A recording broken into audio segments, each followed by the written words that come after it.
Welcome to New England Lacrosse Journal's Chasing the Goal podcast, your destination for all things lacrosse. I'm your host, Kyle Devitt. Alongside me, the man, the myth, the legend. He just turned 60, Jack Piatelli. How we doing? Doing pretty good, thanks. I don't feel 60, that's for sure, and you make me feel so much younger.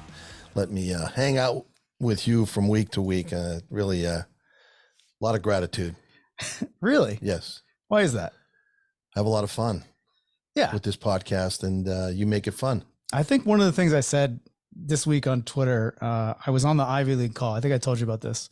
And I was talking to the Penn head coach, Mike Murphy, who has been on the podcast. Go back in the archives, listen to that one. It's pretty good. Told him he was my favorite Mike Murphy in lacrosse, and he laughed. And then I asked him about his schedule, and I said, you know, if your schedule was an album, it'd be all bangers and no skips. And I swear the whole Ivy League call just dropped out, just completely was like, what happened? And someone asked me about it after. I was like, listen, man, if you're not having fun doing this, like, what are you doing? Right. What are you doing in lacrosse if lacrosse is not fun for you? Like, I know that's, you know, and I made fun of myself. I was like, I guess you could say I'm a professional because I dropped that line. And you know, it's all in good fun. I think people take things way too seriously on social, which I think, you know, you've got a little issue with that. Do you not? Yeah. Problem with social is everybody has to get a trophy. Everybody's got to have, you know, highlight and this, that, and the other thing real quick. So I'm on social over the weekend, and this is commitments. You know, I'm on there because of my business, and, you know, I like to follow it a little bit. I'm not a crazy social media guy, but I ran into a couple of posts where players are not committed to these schools, but they posted that they're going to these schools, you know, in their lacrosse uniform. Yeah. And they're going to have an opportunity to maybe walk on, but they're not committed, but they still have to have a post because all their teammates are committed and have post. Well, Johnny doesn't want to be left out, Chad. Just sad. No one wants to be left out. And I think that's, you know, it's part of the problem with that section of lacrosse. I don't really run into it all that much. Luckily, coaching where I coach and being around the programs that I'm around, we're, I think, very aware of our status in the lacrosse strata, let's say. That's a NESCAC word, right?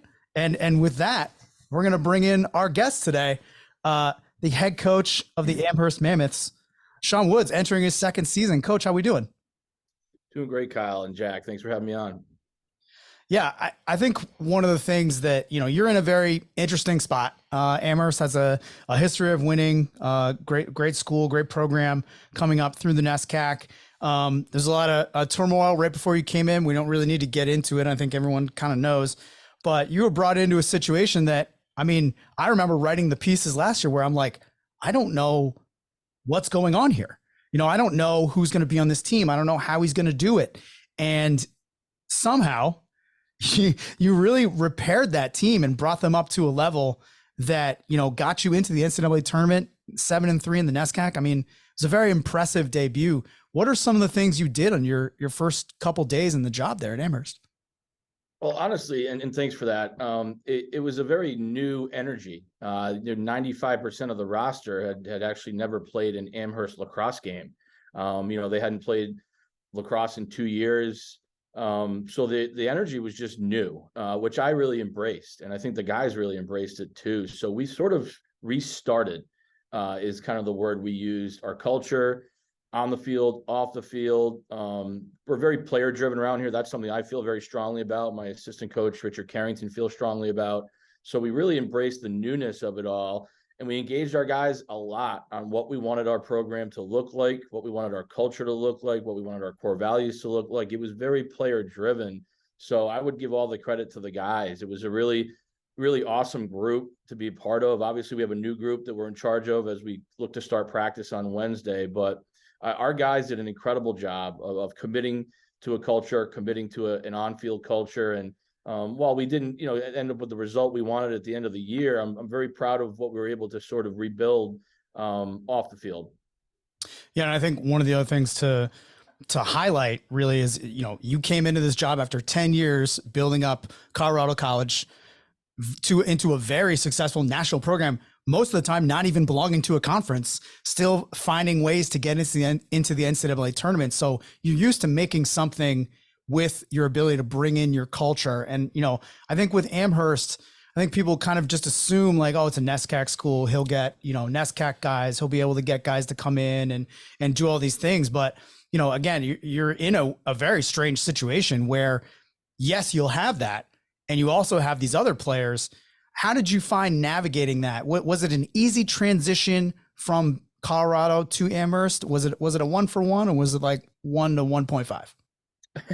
That's a tough question to answer. I would say it was challenging in a lot of different ways. It's a little bit more of a dynamic process here at Amherst in regards to recruiting and admissions, retention, all that stuff.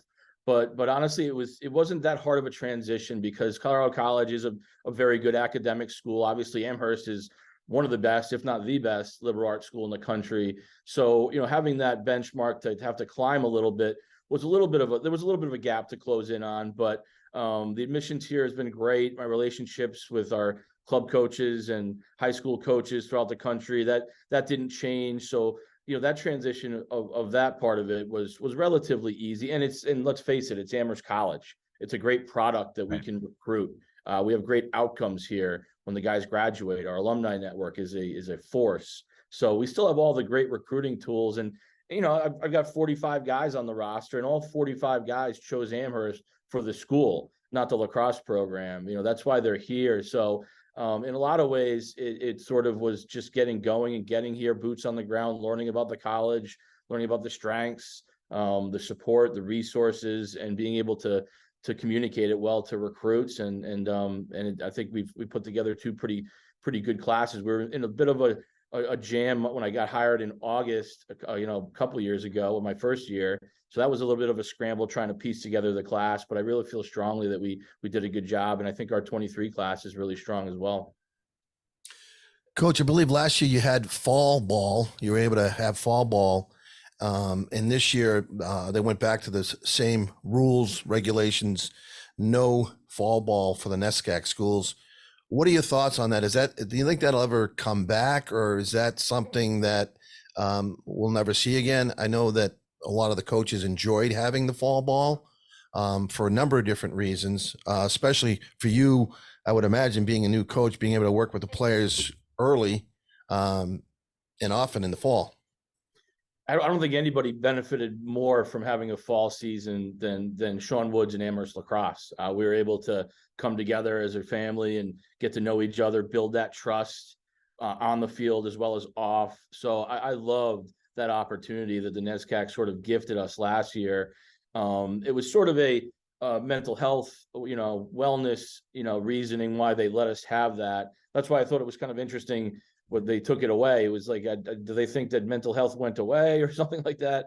So I don't think it's coming back. I think the NESCAC is it feels very strongly that there shouldn't be a non-traditional season. Their indications on, like, they don't want to get in the way of abroad programs. They want to keep the focus very much on the academics. And I obviously support that very much. But I would love the opportunity to work with our athletes in the fall. It's a wonderful opportunity to not focus on wins and losses, to just focus on relationships and building that trust as a team. As far as the future of it, I don't think it's coming back, although the new legislation with the NCAA and the 114-day calendar, now they're allowing 24 practices in the fall as opposed to 16 at Division III. Those changes might put a little pressure on the NESCAC presidents and ADs to take a look at it and revisit it. But as of now, if I were to answer, I'd probably say no. Well, I think it's very important for the freshmen, especially, and you don't have to have any games in the fall. It'd be nice just to, practice 2 or 3 times a week. Again, let the seniors get to know the freshman incoming class. They get acclimated with playing and their teammates and the coaches and, the whole system. I think it just for the play themselves. I think it's not about lacrosse. To your point, it's mental health and just, building relationships at college. Your best friends end up being your teammates. Absolutely. No, I couldn't agree more. I think that's the big bulk, the takeaway from fall is always just the the relationships you're able to build, the trust level collectively as well as individually, and then the coach-player relationships. But we take a different approach, and we meet with our guys a lot, in the off season, individually as well as a team, and we try and come together in a lot of different ways. So we're not necessarily missing an opportunity to do that without fall ball. But I agree with you. I think these guys, I mean, like Kyle said in the beginning of the show, like there's so much greatness to our sport. There's so much passion. Everyone loves our sport. If you play the game, you love the game, and the guys just want to play the game that they love, and they're really hardworking. They're really ambitious. They like to be coached. They like to be coached hard. So these type of guys, I think really would love the opportunity to be out there together. But they find different ways. We have open lacrosse here, so they find ways to get on the field and play with each other. So it's not all lost, but couldn't agree with you more that I think there's a lot of benefits to having an organized fall season. Coach, not a lot of people know this. You're a Newport native. Correct. And so how did you get involved with lacrosse growing up in Newport? I mean, the game obviously has exploded in Rhode Island now, but I'm sure it wasn't what it is today. You guys play on boats? How'd that work? Yeah, boat shoes with cleats. No, actually, I moved to Coventry when I was 3 or 4 years old. So I was born in Newport, but lived in southern Rhode Island growing up, and was introduced to the game of lacrosse when I attended Providence Country Day. We were a pretty blue collar family, but my mom worked at Providence Country Day in the administration, so we were given free tuition, so we were allowed to attend a great high school and a great middle school. So it was 7th grade when we were driving by Moses Brown, and there was some youth lacrosse going on, and I remember my mom sort of pulled over, and I'd seen, I was at Providence Country Day, so I'd seen the varsity lacrosse team play a couple times. And she joined us in mini lacrosse right on the spot, right when we pulled up, and the rest was history. So that's how I got involved in it. Was lucky enough that my mom worked at a school that supported it, because I believe at the time Providence Country Day was one of like 8 schools in the state that were playing. It was a very private school league in Rhode Island. Now it's great to see the growth. It's awesome to see the growth in Rhode Island. Coach, one of the places that you coached at before Colorado College and Amherst was Mars Hill. And due to my research, I have discovered that I have coached against you. Is that right? In 2006, I was an assistant coach at St. Anselm with Jerry Byrne, who's the head coach at Harvard. And I remember that I remembered wrong. I thought we won that game. It was a spring break trip down to Mars Hill, and we lost 12-10, and we didn't score any goals in the 4th. So I want to put that out there. I always think it's weird. There's like weird connections that happen all the time in lacrosse, and that's one of them. I actually didn't even realize you were a coach at Mars Hill, but that's impressive. I think it's, you've built your career. You started out as a D1 assistant, and you've come through kind of the D3 ranks to one of the highest positions in Division III, one of the most difficult schools to get a position at, coaching athletics. How did that, like, you played at Hartwick, which is D3 school. How did you go from Hartwick to Brown and then kind of ascend through the ranks as you did? I was really fortunate to have an opportunity at Brown. I graduated knowing that I wanted to coach at some level. Didn't really know how to get my foot in the door. Thankfully, one of my favorite people in the world was the assistant coach at Brown at the time, Mike Fraioli, who's now the head coach at Moses Brown, the high school in Rhode Island. And I remember we went out to dinner because he had coached me at Hartwick a couple of years prior as an assistant coach under Coach Whipple. So we kept a relationship going from my Hartwick days. And I was living in Providence, working mutual funds, trying to find out how I was going to get a high school job or hopefully a college job. And Fraioli asked me out to dinner. We grabbed dinner, and I was kind of asking, like, how did you get your foot in the door? How do I get my foot in the door? He's like, honestly, we have a volunteer job open. If I can get you an interview, would you take it? I said, absolutely. I interviewed that next Monday, got offered the job from Scott Nelson, and I gave my 2 weeks at the mutual fund because I knew I wasn't gonna be able to do both. It was a difficult time in my career in a way that I had to wake up at 6 and fold pamphlets from 6 to 12 to make money so I could coach. But it was an awesome time. I cut my teeth there under Coach Nelson, Coach Fraioli, Coach Finley. So that was a great transition for me and a great opportunity. And then I've had different opportunities. More, Washington College was another great opportunity, learning from JB Clark. He's one of my greatest mentors. I love that man. He's an awesome guy, awesome coach, greater person. So I learned a lot from him. And then the opportunity to become a head coach at Mars Hill came about, and it was an exciting one, and I think we did a lot of great things down there. I was fortunate enough to meet Richard Carrington, who's my current, recruiting coordinator and defensive coordinator. Really, really fortunate to have him here at Amherst. That's where we started our coaching career together. He was an assistant for me down there. So a lot of great relationships throughout my coaching career that I've learned a lot from. And obviously I'm really benefited by having the relationship with Richard here at Amherst. Yeah. We're going to take a quick break, but there's more Chasing the Goal podcast on the way. All right, class, it's the NCAA Men's Lacrosse Championships. Welcome to Fandom 101. Want to hype up your squad from face-off to the final whistle? Here's your assignment. Lesson 1, get loud for every goal. 2, work together. And 3, attendance is encouraged, but passion is mandatory. The Men's Lacrosse Championships, May 27th and 29th at Lincoln Financial Field in Philadelphia. Buy your tickets today at ncaa.com/mlacrosse. Class dismissed. All right, class, it's the NCAA Division I Women's Lacrosse Championship. Welcome to Fandom 101. Want to give your team the ultimate assist on the lax field? Here's your assignment. Lesson 1, get loud for every goal.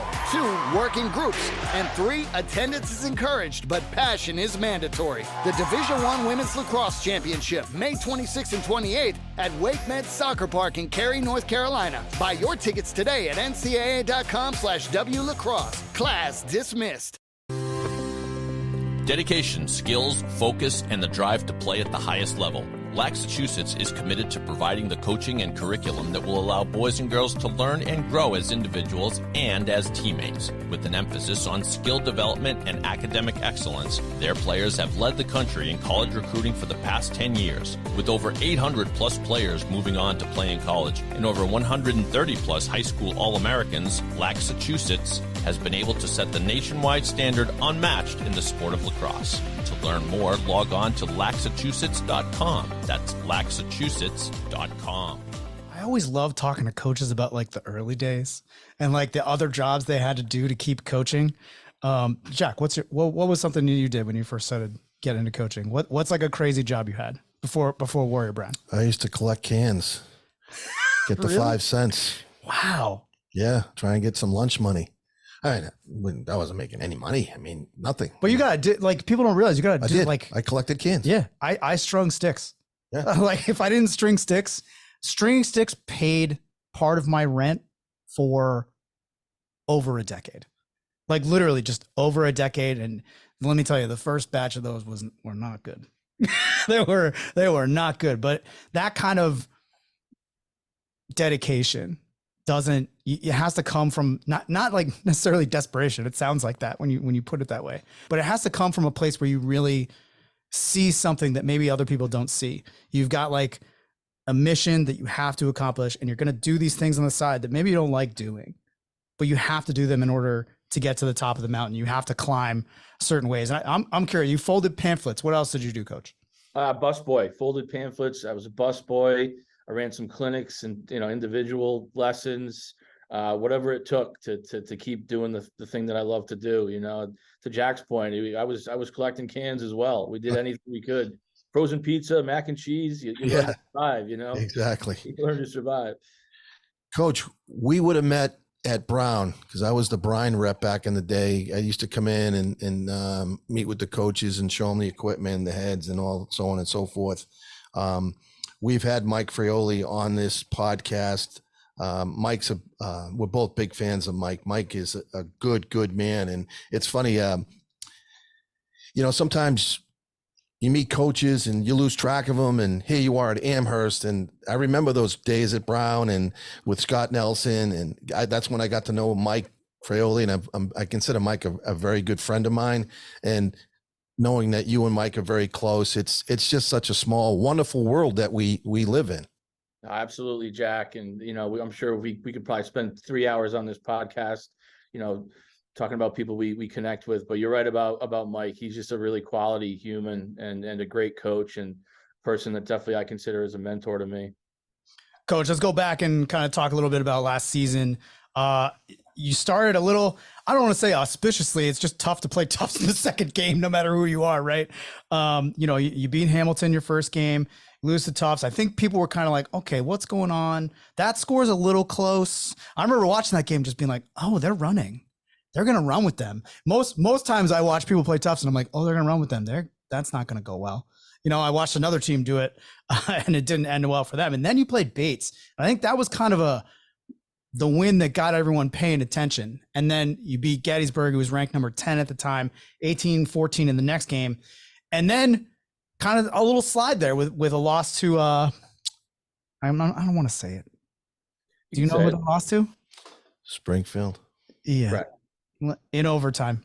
It was, and then number 5, St. John's Fisher, and nothing really terrible about that. But then you beat Winnick, and I could go through your entire schedule, but it did seem like there were peaks and valleys, and you were still able to navigate those peaks and valleys and win, your last 5 games in a row, and get into the NESCAC tournament, and then eventually be selected to play against MIT in the first round.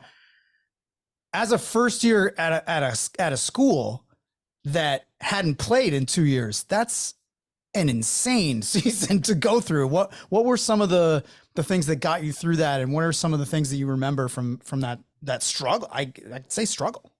Yeah, I remember we were 4-5. We played our worst game down at Wesleyan that led us to a 4-5 record. And I remember getting off the bus and meeting with my staff, and we really weren't in panic mode. I know that sounds weird, 4-5 at Amherst, we really weren't. We knew we lost some really close games, a couple overtime thrillers that we lost, didn't play our best against Wesleyan, but we knew we had a good group, and we knew we had an attentive group that was really dedicated. So we talked as a staff about things we could do to make practice a little bit more competitive. A couple things X's and O's wise that could help us, get a couple more goals a game to close the gap. But our most important meeting was with our leadership council, like the following day. We met as a group, and I was walking into a room where I was going to have to talk them off a ledge or tell them like, hey guys, this is how we're going to save our season. And honestly, like they had the same confidence and wherewithal that we as coaches had. Like we knew we had a good group. We just had to figure out how to score a couple more goals and how to keep it a couple more goals off the scoreboard. So, we talked with them about riding a little differently. We installed a little bit more of an aggressive ride. We introduced a couple more transition patterns into our early offense. We decided to mix in a little bit more zone defensively and be a little more multiple on that end of the field. And the guys were really bought into that process. That it was some of those ideas came from them actually. So when we hit that practice field, we had sort of a new energy, like we did in the previous fall, and came together as a group. And I was really proud of the way we finished the season, beating Williams and, obviously losing a really tough 1-goal game to Bowdoin in the semis that eventually allowed us to get selected in the tournament. Coach, I give you a lot of credit for getting feedback from your coaches. I mean, your players rather. Is that something you've always done? Is it your captains you get some feedback from in terms of maybe the coaches aren't doing a very good job, or maybe we're not seeing things that our players are seeing, and we need to make some changes. Let's try a zone. Let's be more aggressive on the ride. Let's push a little more transition situations. Is that something you've always done as a coach? Yeah, at Colorado College I did. I inherited a very smart group, and as I got more confidence in my relationships there, I realized I'd be doing the program a disservice if I didn't involve our actual constituents in some of the decisions that were being made. But when I came here, I brought that same sort of energy and organization pattern where we do engage our guys and we empower our guys, not just with our leadership council that has first years, sophomores, juniors, seniors. We do have captains as well. We have committees amongst the team too. So off the field, we've got a diversity, equity, inclusion committee. We've got a community engagement committee. We even have a branding committee that designs our gloves and our helmet decals. It's a very strong philosophy of mine that you have to engage your players in developing the culture. Otherwise, they're not going to be as bought in. And when you have a player that takes ownership over the program, that's a very strong relationship to have with the team. In terms of your branding committee, do you have freshmen, sophomore, juniors, and seniors on it, all 4 classes? Correct. All our committees, all our task forces are represented across the board. We think it's really important to get our players involved early. And we want to show the team that it doesn't matter whether you're a senior or first year, you have a voice in this program. Yeah, I think one of the things watching you guys play, beginning of the season to the end of the season, I think the first game I watched was the Bates game, which is at the Stevenson Classic, the Mustang Classic at Stevenson. Correct. Yep. Yeah, I think, you love shooting. You've got this team, Jack, for reference, this team last year had 4 kids take almost 550 shots. 4 kids. I've never seen, I don't remember the last time I saw anything like that. And that's why you were able to run with teams like Tufts and to kind of overwhelm teams like Bates in that game. And I remember watching that game just being like, whoa, they're just going for it, and I think, you were talking about some of the adjustments you made, and I think it was pretty apparent, especially, I know the MIT game is probably going to not leave a great taste in your mouth, but that was an incredible game. They were down early and came all the way back. And really, the goalie made 2 saves in the final minute. You guys had the shots. Like you were able to manufacture chances. What are some of the ways that you were able to do that besides obviously your early offense? In that Bates game, it was just straight up early offense. Like, we got a matchup. We're going to take it to this guy. If they slide, we're dumping it. We're working through X and we're getting a shot. Like that was very apparent to me. But what are some of the things you did after the adjustment to maybe like mitigate some of the transition that could happen if you don't score? Yeah, I mean, there's more or less like our settled stuff. Is that what you're asking about, Kyle? Yes. Yeah, no, we incorporate a lot more 2-man game in the second half of our season. We've got a big lefty attackman, Brock Gonzalez. It's a pretty dangerous situation for the opponent's defense if you're setting a pass down, pick down with that young man. And we have a really dynamic playmaker in Tanner Krummenacher from X. So we started to set some goal line picks for him. We had PJ Clemente was our other attackman. He's really, really good refusing picks as well as like feeding slips. So I think we just put a little more focus in our 2-man game when it comes to our settled set. But we also have some dynamic midfielders, and we started playing with the drift a lot more. We really, really were an alley dodging team to start the season, and we really wanted to incorporate a lot more sweeping. And our guys were just so inclined to getting out of the way of the sweep that we really had to enforce some hard and fast rules with our drift and leaving that guy in space. So if they overshow or if they rotate adjacent, we can play that 2-man game in front of you with the drift guy. So I would say overall, just our overall 2-man games up the ante a little bit and allowed us to be a little bit more dangerous in the settled set. Yeah, the balance was incredible, high-low as well. I think that really like pulled defenses apart. They would kind of try to slide early, and then if that didn't work, because they had a ton of guys that could pass. I mean, I mentioned all those shots, but you got 2 guys with 25 assists in this group. I mean, and one of them is a midfielder, in Krummenacher. So yeah, it was. Have you always been an offensive focused coach? I know that kind of was your title when you were an assistant early on, and you helped out with goalies as well. What is your offensive philosophy, and how has it changed now that there's a shot clock? Because you were coaching before the shot clock. Sure. Yeah, I think my philosophy's changed over the years, and any good coach would tell you that your philosophy, from an X and O standpoint, has to change seasonally based upon your personnel. So, but generally speaking, I would consider myself to run an offense that's multiple. I think we have really smart players that like to learn, like to be, varied. So we have a lot of offenses, a lot of different ways of doing things, a lot of variations in every offense that we have. I really preach creativity. I don't have a lot of rules when it comes to our offense. I like to have outlets on both sides of the ball.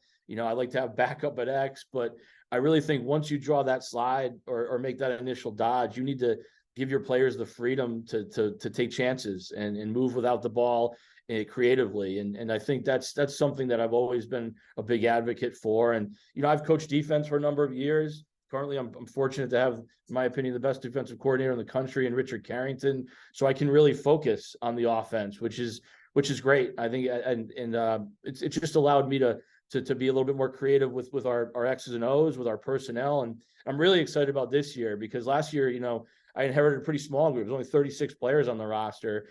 We were pretty thin at the midfield. We really only played one midfield and had a second midfield just to spell those guys.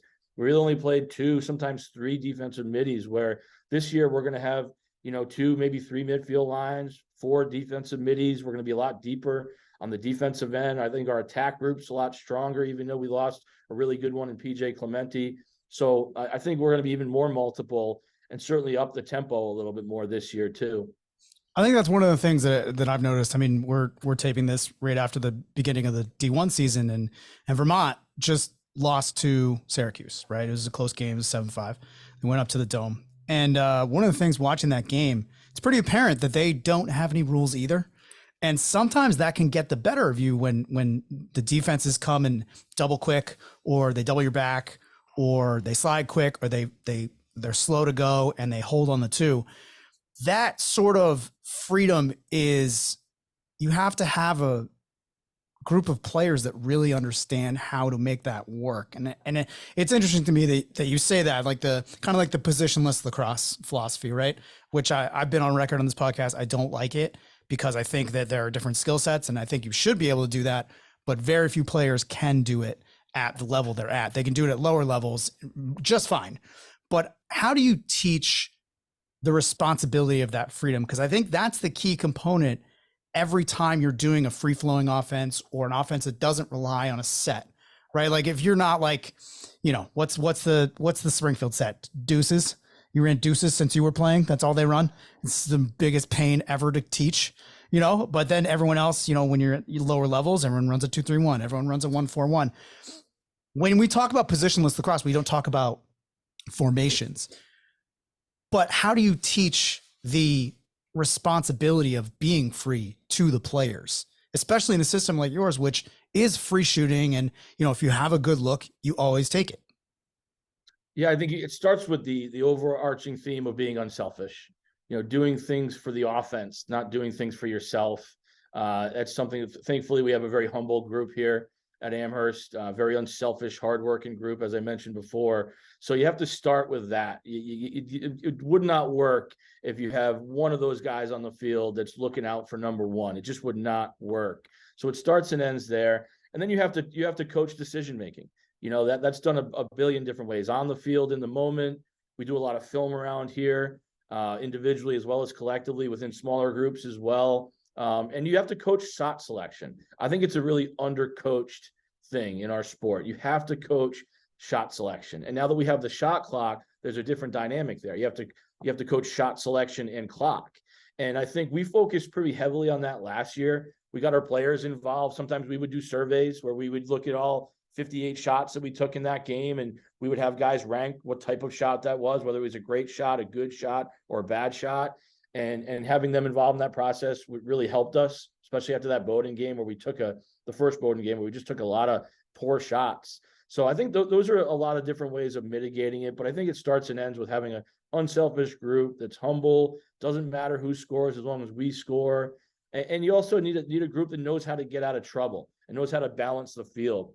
We have a hand grenade rule here, where if a hand grenade can blow up more than one of you, you probably aren't well spaced off ball. So that's another thing that helps us coach off ball positioning. So all these kind of different things can help us, but starts and ends with the type of group you have. You have to have a very unselfish group to play creative, uninhibited lacrosse. I love that hand grenade rule. Gonna steal that, coach. Gonna steal it. Feel free. I probably stole it from somebody else. You know, coaches go. Yeah, we're not very original. Coach, do you have an extra one for the studio? Oh my God. Just kidding. So brutal.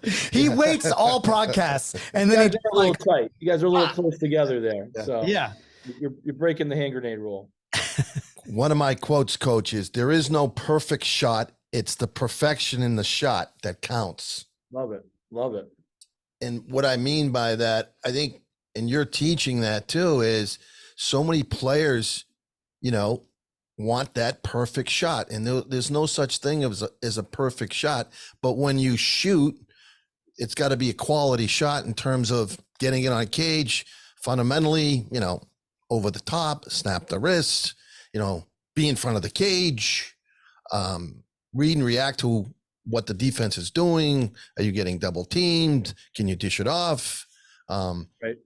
And I love that philosophy in terms of just, you know, play the game, read and react. What's the defense doing, right? Where the slide's coming, where the second slide coming, instead of, you know, oh, we're going to run this play. All right. And all right, if it doesn't work, we're going to try this play. Mhm. And the 2-man game teaches that so much better than anything else, is being able to read and react. I totally agree. And you have to know who you are. I mean, obviously everyone has different ranges and different ways to release the ball, and, you know, where they are in the field to what type of shot they want to take. So you have to know who you are. And I think we do a good job of helping that as well, in our individual meetings, making sure they understand their range, making sure they understand, you know, what's a more effective shot for that individual. Looking to keep up with all the latest news and information on New England lacrosse? New England Lacrosse Journal and laxjournal.com are the premier resources for information and inspiration on the New England lacrosse scene. Have every issue of New England Lacrosse Journal, the magazine, delivered to your home or office. And don't forget to stay in the game every day with a digital subscription to laxjournal.com to receive daily digital lacrosse coverage on club lacrosse, college commits, prep and high school, Division 1, 2, and 3 colleges, showcases, rankings, and much more. Get in the game and behind the scenes now by logging on to laxjournal.com. Just click on the subscribe button and start the subscription that is right for you today. New England Lacrosse Journal is a Seamans Media publication. Seamans Media. Inspiring, informative, insightful. This winter, Piatelli Lacrosse has a great way for you to stay in shape and play lacrosse. Kyle, yes, starting in January, we have box lacrosse leagues for youth and high school, players of all ages at 2 convenient locations in Agawam and Taunton, Massachusetts. The up-tempo pace of box lacrosse is an excellent way for players to learn to play faster and develop new skills that will make you more effective on the field in the spring. And coaches will be provided for each game, and all players will take part in mini clinic prior to the game, where we will work on different box lacrosse skills. Make the most of your off-season, play some box lacrosse. This program is open to all interested players. For more information on our Winter Box League, visit www.piatellilacrosse.com. Coach, let's look at your schedule coming up. You start March 4th. The Ivies don't really, or sorry. Wow, I called them the Ivies. Yikes. Little Ivies. NESCACs get mad when you say that. The NESCAC schedule starts with a trip to Hamilton. I'm looking at your out of conference. You added York, who's at the Stevenson at the Mustang Classic. That's a very good team, perennially top 5 every year. It's a good ad for you guys if you can manage to win that. And then the rest of the schedule, I mean, you don't have a lot of freedom. So it's really just rematches with everybody from last year. How much of your out of conference schedule is able to be scheduled by you? Because the NESCAC's huge, you know, I mean, you're playing 10 games. So how much freedom do you have to navigate that? And how do you place teams that you want to play into that kind of mix? We don't have a ton of freedom. We only get one bye weekend in the NESCAC. That's when we're playing St. John Fisher. So all our other out of conference games have to be local, because we can't miss class here at Amherst, and something I'm a big advocate for. I don't want to ever pull a guy out of class for a game or anything. I think it's really important to send that message that it's academics first around here. So we need to shop locally for teams like Western New England and Springfield. And I know years ago they used to play Endicott. So that's kind of where we are, because it has to be a midweek game. So really it's spring break. You know, obviously we get the opportunity to go down and play Bates in York, but all the other, you know, teams, with the exception of St. John Fisher, have to be, you know, within a couple hours, because we can't miss class. That's really a unique situation you're in, because all the teams are in New England, right? You can't miss any classes, but you're in probably, if not one of the best conferences, Division 1, 2, and 3 in the country, and they're all in your neighborhood, which is pretty special. It's awesome. I love it. And Kyle mentioned it a little bit before, being at Colorado College and not really having any consistency to the schedule, which lacks rivalries. Here it's the exact opposite. You play the same teams every year. There's rivalries, there's bad blood, but at the same time, it's a really professional conference. When the last whistle blows, you shake that coach's hand and you smile, because you know him well and you trust him. They're all good people up here. I really love the coaches in this conference, and you know, I think there's a shared respect amongst all of us. And even when the players are done, I mean, a lot of them know each other, and when it's over, it's over. But when in between whistles, it's a war, and every game is a battle. I mean, you look at the quote unquote bottom of the NESCAC, those are good teams. Those are very, very good lacrosse teams. So I've really enjoyed the transition of coming from it as an independent, where you don't really have any rivalries or any opportunity to play a team year after year. So it's been an awesome transition and super competitive. It's such good lacrosse. It's been a lot of fun. Yeah, good competition makes you better, or you'll be outside looking in, right? Yeah, right? iron sharpens iron, right? Yeah. That's how you do it. I mean, even Hamilton, who I think for a long time has kind of been one of those teams out the outside looking in, had a great season last year, and that's a tough team now. Like there's no, like Jack said, there's no easy outs, man. Like if you're not ready in the NESCAC, you're gonna get punched in the mouth. Coach, it was my junior year. Funny story. We beat Amherst maybe by 1 or 2, and I think we lost one of my first 2 years. But we were going through the line, shaking the players' hands, and they were all upset they'd lost to us, and they were saying to us as we were going through the line, I know you guys beat us today, but don't worry, you'll be working for us someday. I thought that was the greatest quote. All the players, and it's, obviously a lot smarter than we were for sure, but it was a great quote by the Amherst players that we'd be working for them someday. You wouldn't hear my players saying anything like that. We're a classy group. Exactly. Yeah, I wouldn't expect it either, but that was a long time ago. Listen, I don't get a lot of opportunities that other people don't get, right? Like I get to go to games just like everyone else. Sometimes I get to go on the sideline. Sometimes I can sneak there. Sometimes the coaches want me there, all that stuff. The best chirps I've ever heard in my life. And coach, you're good with this because you weren't the coach then. The best chirps I ever heard were Tufts Amherst games. Like 2018, 2019, that was some wild stuff. There was some things being said that we could never say on this podcast that were, made out of competitive fire, and I think that kind of mentality is what I think people look at the NESCAC and they go, all right, all these kids, all these smart kids, they're huge. They can all go play D1, but they chose NESCAC. They have good grades and blah, blah, blah. And they make up excuses why NESCAC gets so many good players. I think personally, just covering the sport, everyone, if you're not a NESCAC person or an Ivy League person, you kind of go like, oh, well, they just stole our guys and they're because it's Amherst, right? Or it's Colby. It's one of every school is such a high academic level. And, we had Coach Raba on here. He talked about the rigor a lot. And I think that what those people are missing is that it's not easy at a NESCAC to be a student athlete. It's not easy, man. Like you actually are kind of struggling sometimes to get your work done on time and to handle the academic load.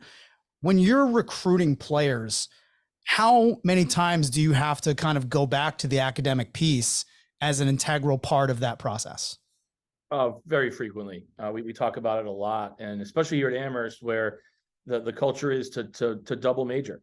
Most of our players will walk away from Amherst with 2 majors because of our open curriculum. So it's a recruiting tool, but it's also can be a challenge because it's a lot more commitment to your academics when you have 2 areas of study as opposed to 1. And then you're a varsity athlete, and we have 4 2-sport athletes. So imagine the life balance they might struggle with. But we do meet with our players a lot. We have a lot of resources as a college, a ton of resources as a college, and a ton of resources departmentally. But in the recruiting game, we have to make sure that our guys are up for the challenge. They need to understand that they can't just be great lacrosse players. They have to be great committed students. They have to be great committed people off the field. They have to love their family. There's a lot that goes into being an Amherst lacrosse player, the more than just shooting the ball 100 miles an hour. And I think we need to make sure that we are drilling down on these recruits to make sure they have the character and the work ethic you need to be successful here. But I will say when our guys get here, they're very successful. We have a 3.58 GPA cum as a team. No one's struggling as far as, no one's below the 3.3 range. So we've got a really strong, committed team, but you need to make sure you recruit that because they have to know what they're getting into, and you have to know what type of kid you're getting too. So it's a 2-way street. Yeah, being in the club business, we get a lot of players and parents, for school, they talk about, looking at NESCACs. And they use it so casually, looking at NESCACs, NESCACs, 1, you got to get in, which is very, very, very, very, very difficult. Yeah. And 2, can you handle the workload? Like you said, Coach, it's very impressive that you have young men who are getting 2 majors while playing at a top level, athletics, lacrosse, and some athletes, 2 sport athletes in 2 majors. I mean, that's you've got some very impressive individuals in your program. Yeah, no question. They really are. And they work really hard at it. It doesn't always come easy here because it's a very challenging school with a ton of rigor. But again, they have the resources and they have the relationships, with the faculty, even with their teammates if they need extra help. And certainly, the culture here is my door is always open. Come in if you're struggling. We'll get you help, and I think our guys utilize that a lot. They understand that I'm not going to yell at them. I'm not going to come down on them. I'm going to make a phone call to our faculty athletic liaison and get you a tutor. And I think that level of trust is great because we don't have study hall here. I'm not a believer in it. I think you have to trust your players to go out and be great academic people, and they need to trust you that if they are struggling, they'll come in and let you know. And I think that's the culture here is really strong in that way. Coach, do you find proximity wise, because you're in New England, obviously you're at a great institution, that you have more inquiries from players wanting to be recruited at Amherst than like a Colorado college, just based on the proximity and the situation? Yeah, definitely. I think a lot of Northeast people will just cross Colorado College out because they just want to be a little closer to home, and it's, there's a lot of reasons why, we're the only Division III team in the entire country, or excuse me, in the entire time zone out in Colorado. So there was certainly some challenges there that we don't have here at Amherst. And I think there are a lot more emails, a lot more calls, which is great. I love it. It's a really, really good opportunity to recruit nationally, and something we did at Colorado College as well. But here, we really are looking for a geographic diversity. Our school does a great job with diversity of all kinds. And I think that's something we focus on. We're not going to just go recruit a kid from Washington because he's from Washington State. But I do think it's intriguing to be able to pull from all areas of the country. And I think when you've got different states represented on a lacrosse field, there's a lot of different personalities and a lot of different types of play that I think resonates in a really positive way. Coach, I got a bit of a bone to pick with you. I think you know what it is. Is it my roster? It's your roster, man. Why are all the NESCAC schools just like, nah, we're not putting up a roster. We don't need coverage from the media. How dare you? I'm teasing, but I need it. Please give it to me. It's February 6th when we're taping this, and your 22 roster is up. And I put this out on Twitter. I was very annoyed by it. It was, most of my and people don't understand this. You're listening to the podcast. You don't follow me on Twitter. Follow me on Twitter at the Kyle Devitt. It's tongue in cheek 89% of the time. Okay, I'm trying to make a joke out of it. I'm trying to make it funny, but I actually needed this year to prep for all the things that I'm doing. And the Bates Athletics Twitter came out and was like, oh, well, we have tryouts. I'm like, oh, really? A NESCAC team that has a limited number of kids they can bring in to be commits can't put the commits on the website. Okay, I see. You want to give other people a chance, but I want to hear why you think NESCAC, not necessarily your team, other NESCAC teams don't put their 2023 roster up in February. I want to know. I'll send you our roster when we get off the Zoom here, Kyle. So yes. I don't know. It might be the sports information directors, I don't want to put it up till the season starts. A lot of it can be out of the coach's hands. I know that our roster has been sent over to sports information. So I think it's probably school by school. But I don't really care. I mean, it doesn't bother me. I think we all know who's on everybody's roster, so there's not really any competitive advantage because we're all recruiting the same kids in a lot of ways. So I don't really see any competitive advantage. So I think it just might have to do with communications. Yeah, I think sometimes people in lacrosse do this sometimes where it's like, oh well, Bill Belichick doesn't have to post his roster to a certain date, so I'll just hold it. That kind of school of thinking. And I'm not saying that you're doing that, but the thing is, with the COVID now, everyone's got that extra year kind of. Some places that gave the kids 2 years. It just makes covering the sport much harder if I don't have a hard line. This guy's on my team. He's playing. I didn't know. I assumed PJ Clemente wasn't coming back, but I didn't know. I think that's if anyone's listening to this podcast, it's an SID, Sports Information Director. Please just put the roster up. If even if you don't put the freshman, I don't care. Just tell me who's coming back, and then we can deal with it. You know what I mean? Like, I know that's not like the message you want to send out on the podcast where you're being featured, but I just gotta put it out there because covering lacrosse is important. Being able to write about lacrosse is my job, first of all, but second of all, I want to do it well. I don't want to guess. I want to know. I want to see a name. I want to know where you're from. I want to go back. I want to research you. I want to see your highlights on YouTube. I want to see everything I possibly can. So when you step on the field finally, maybe it's not even this year. Maybe you're coming back or you're not sure, you're transferring. I want to know everything. So it's in the player's interest. It's in the coach's interest. It's in selfishly my interest. And it's really in like the interest of the game in general to be able to have as much information as possible to be able to cover it, you know, and I will say, you know, I'll follow that up with a compliment for the NESCACs. The NESCACs always have a stream, all of them. Every game is streamed. I love that. Especially you're going down to the Mustang Classic again.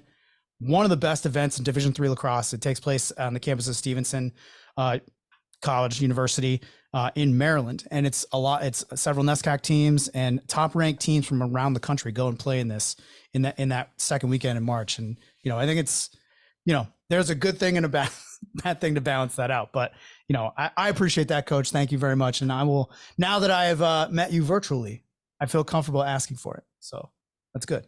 I think we as NESCAC coaches hit a nerve there, Kyle. That was quite the rant. You did. I was mad. I was mad. But you know, that's Coach, it might be like you go out on the field and not have any lacrosse balls, you know? It is. That's it. That's a great analogy. Look at you with analogies. Yeah, crushed it. That was good, huh? Yes. That's good. Thank you. Yeah. Thank you. I really do appreciate all that you do, Kyle, though. It's really impressive. And you're highlighting Division III athletes and athletics. And it's amazing what you've been able to do and what you're doing. So we really are thankful and grateful to have you in Division III in our corner. I love covering Division III, and when I write my book, which is I have a treatment for, I'll definitely call you up for it because I think it's Division III is incredible. Yeah, we're all Division III guys, right? Yeah, exactly. There's something about Division III. It's in your blood. It's in your blood. You fight for it though, man. Like that's the thing. Like some great players, a lot of great players in Division. So many great players, very successful. I mean, you can see all the guys that transferred out to play D1 this year. I mean, it's an incredible, you know, avenue. You're in the best league in D3. I mean, you know, we're all very lucky to be doing what we're doing. Coach, last question. Go ahead. With Division III, I mean, like no one's getting scholarships. You talk about passion, you talk about energy, excitement. We did it because we loved it, you know, and I think that's the greatest thing about it. And it's funny, like sometimes we have to remind recruits, like we want to win on game day just as much as Maryland and Syracuse and Virginia. Like just because we're Division III doesn't mean we're any less competitive. So I think I totally agree. I love that you guys are D3 guys, and I think we share that passion.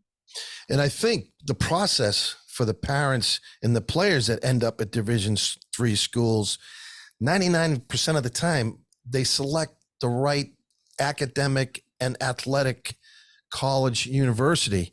And you don't see many guys leaving Division III schools where you see more leaving Division I.